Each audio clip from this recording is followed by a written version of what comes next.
Assalamualaikum warahmatullahi wabarakatuh. Semoga semua kebaikan terlimpah kepada kita semua. Amin ya rabbal alamin. Dikisahkan ada saudagar kaya yang suka semena-mena kepada orang kecil. Dan dengan kekayaannya inilah ia pergunakan untuk mendekati para pejabat istana, terutama para hakim. Sehingga apabila ia terlibat suatu masalah, ia selalu luput dari hukuman. Saudagar ini mempunyai istri yang cantik jelita, dan karena saking cantiknya, si saudagar merasa cemburu apabila ada orang lain yang menatapnya, dan ia tak segan-segan untuk memukul orang tersebut. Dan ketika perbuatannya diadukan kepada hakim, ia tak pernah dijatuhi hukuman. Sang hakim malah membebaskannya. Itu dikarenakan si saudagar sering memberi hadiah kepada para hakim. Dan suatu ketika, si saudagar dan istrinya ini berjalan-jalan untuk mencari udara segar. Tanpa sengaja, rok sang istri tersingkap oleh tiupan angin yang membuat aurat paha sang istri menjadi kelihatan untuk beberapa saat. Dan kebetulan juga, waktu itu ada orang lain yang sempat melihatnya. Orang itu adalah Hasan, tetangga sekaligus sahabat Abu Nawas. Akibatnya si saudagar pun menjadi geram dan menuduh Hasan telah berbuat asusila kepada istrinya. Tentu saja Hasan membantah dan menganggap tuduhan si saudagar hanya mengada-ngada. Keduanya pun terlibat cekcok yang membuat perhatian warga. "Ya dah, kita ke rumah Tuan Hakim saja, biar dia yang menentukan hukuman apa yang pantas untukmu," ancam saudagar kaya. Sesampainya di rumah Tuan Hakim, si saudagar mengadukan permasalahannya. "Tuan Hakim, saya ingin supaya orang ini dihukum seberat-beratnya," kata si saudagar. Tapi kali ini Tuan Hakim tak berani berpihak kepada si saudagar seperti yang sudah-sudah. Karena orang yang dituduhkan si saudagar adalah Hasan, sahabat akrabnya Abu Nawas. Kalau sampai Hasan dihukum, tentu Abu Nawas tak akan tinggal diam. Apalagi posisi Hasan memang tak salah. Dan itu justru akan membuat si hakim bisa dipecat dari jabatannya, karena Abu Nawas adalah orang kepercayaan Baginda Raja. Lebih baik masalah ini diselesaikan secara kekeluargaan saja, tutur Tuan Hakim. Si saudagar terkejut mendengarnya. "Kenapa dia tak membelaku?" batin si saudagar. "Tapi Tuan Hakim, dia telah berbuat salah. Aku tak mau damai. Pokoknya dia harus dihukum," protes si saudagar. "Baik, kalau kamu masih ingin kasusmu ini berlanjut, silahkan datang ke istana dan adukan langsung kepada Baginda Raja," saran Tuan Hakim. Ternyata saran tersebut dilakukan oleh si saudagar. Maka pergilah ia bersama Hasan menuju istana. Setelah menghadap Baginda Raja, si saudagar mengadukan masalahnya dan menuntut Hasan supaya dihukum. Abu Nawas yang juga sedang berada di istana dimintai pendapatnya oleh Baginda Raja. "Bagaimana menurutmu, Abu Nawas? Silahkan tangani kasus ini dan memberikanlah keputusan yang adil," perintah Baginda Raja. "Siap, Paduka Yang Mulia," jawab Abu Nawas. Lalu Abu Nawas berkata kepada si saudagar, "Jadi kau anggap Hasan telah berbuat asusila kepada istrimu meskipun dia melihatnya secara tidak sengaja?" tanya Abu Nawas. "Ya, benar, dan aku ingin Hasan dihukum," timpal si saudagar. "Baiklah, walaupun Hasan itu sahabatku, tapi aku akan berbuat adil menangani kasus ini. Hasan, karena kau telah berbuat asusila, maka kau harus menjalani hukuman. Ayo ikut aku ke dalam penjara," kata Abu Nawas. Hasan pun kaget dan tak percaya. Kenapa Abu Nawas malah membela si saudagar? Padahal tuduhan tersebut tidak benar adanya. Sementara si saudagar tertawa girang melihat Hasan akan dipenjara. Tapi ketika Hasan akan memasuki ruangan penjara, tiba-tiba Abu Nawas menghentikannya. "Tunggu, Hasan. Apakah kau sudah melihat penjara itu?" tanya Abu Nawas.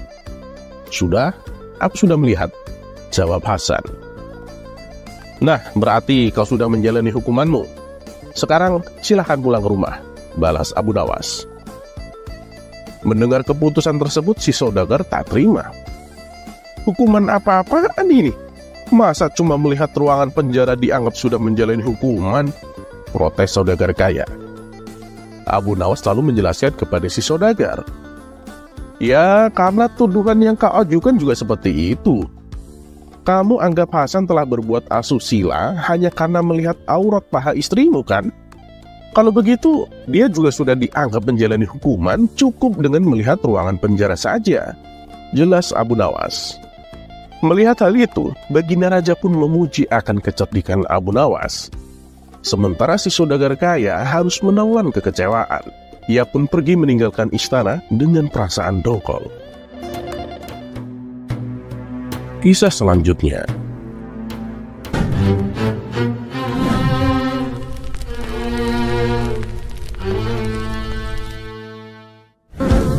Di sore hari yang cerah, Abu Nawas berjalan-jalan menyusuri kota Baghdad, hingga sampailah ia di sebuah lorong yang sempit.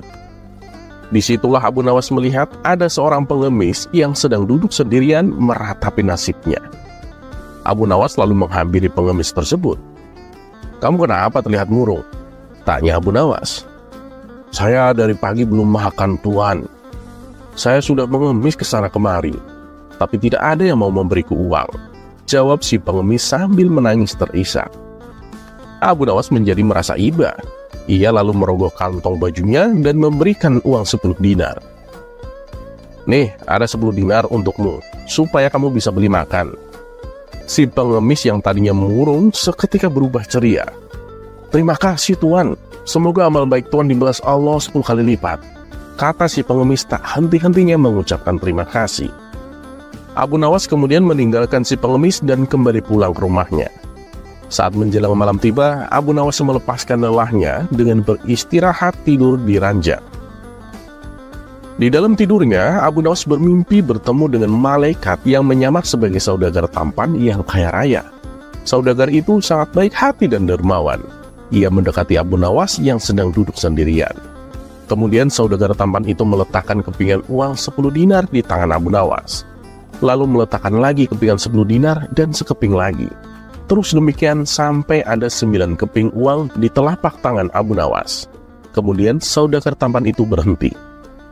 Abu Nawas tahu kalau saudagar tampan tersebut masih memiliki 1 keping emas di tangannya. Karena Abu Nawas teringat doa pengemis tadi sore. Ia mengatakan, "Semoga Allah akan membalasmu 10 kali lipat." Merasa jumlah kepingan uang di tangannya hanya 90 dinar, ia pun menagih sisa 10 dinar yang masih berada di tangan saudagar tampan tersebut. "Tuan, berikan sisa uangnya kepadaku, biar jumlahnya genap menjadi 100 dinar. Akan tetapi saudagar itu tak mau memberikannya. Abu Nawas mencoba merebut yang 10 dinar dari tangan saudagar tampan. Namun tiba-tiba Abu Nawas terbangun dari mimpinya. Ia pun langsung melihat ke telapak tangannya. Dan tentu saja sama sekali tak ada uang di tangannya. Dengan cepat-cepat Abu Nawas menutup matanya kembali dan berteriak, "Baiklah, yang 10 dinar tidak usah kau berikan, Tuan. Tapi tolong yang 90 dinar itu kembalikan padaku." Kisah selanjutnya.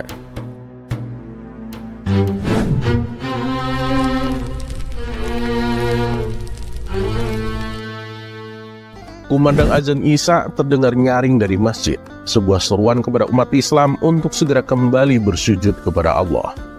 Semua orang berbondong-bondong memenuhi sof-sof di ruangan masjid. Tak terkecuali Abu Nawas, ia bergegas mencari tempat di belakang imam. Usai menunaikan sholat Isya, Abu Nawas tak langsung pulang. Ia menyempatkan diri untuk berzikir. Dan setelah selesai berzikir, waktu pun sudah menunjukkan larut malam. Abu Nawas segera beranjak pulang. Seperti biasa, untuk sampai ke rumahnya, ia harus melewati tempat pemakaman. Suasana begitu sunyi dan agak gelap menyelimuti sekitar area kuburan. Saat ia sedang asik berjalan, lewatlah kawanan perampok yang kebetulan menuju ke arah yang sama dengan Abu Nawas. Mereka rata-rata bertubuh kekar dan besar, dan di tangan mereka masing-masing membawa sebilah pedang. Rasa ketakutan pun menghinggap pada diri Abu Nawas. "Waduh, jangan sampai mereka melihatku. Bisa-bisa aku dibunuhnya. Lebih baik aku bersembunyi," pikir Abu Nawas. Langkah Abu Nawas mendadak pelan dan getaran rasa takut kian berkecamuk. Tiba-tiba matanya tertuju pada sebuah lubang makam yang baru saja digali. Nah, ini tempat yang aman untuk bersembunyi, ujar Abu Nawas. Ia pun langsung melompat ke bawah, masuk ke lubang makam dan bersembunyi di situ.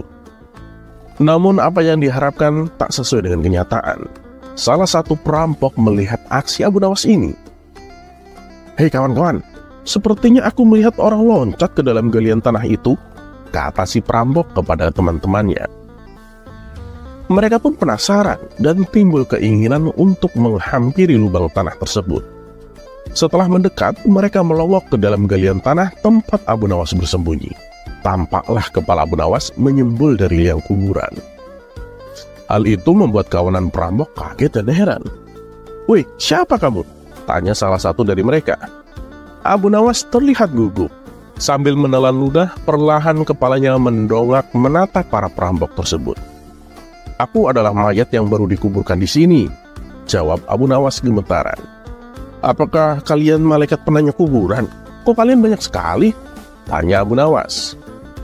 Mendengar pertanyaan Abu Nawas, mereka mengernyitkan dahi dan saling tatap satu sama lain. "Apa ada mayat yang bangun di tengah malam begini?" tanya mereka kepada Abu Nawas. "Ya ada lah," jawab Abu Nawas. "Buat apa mereka bangun?" tanya mereka lagi. "Ya untuk menghirup udara segar," jawab Abu Nawas. "Masa orang mati butuh udara segar?" tanya mereka heran. "Oh iya, kalian benar, aku yang salah," jawab Abu Nawas dan langsung kembali membaringkan tubuhnya seperti posisi mayat yang sedang dikubur.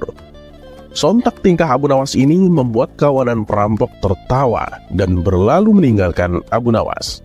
Dan dengan idenya inilah Abu Nawas berhasil lolos dari ancaman kematian. Terlepas apakah cerita ini adalah cerita fiksi atau kenyataan, teruslah berbuat kebaikan. Karena ketahuilah, kita mungkin tahu berapa umur kita sekarang, tapi tak ada yang tahu berapa sisa umur kita. Dan seperti biasa, terima kasih. Wassalamualaikum warahmatullahi wabarakatuh.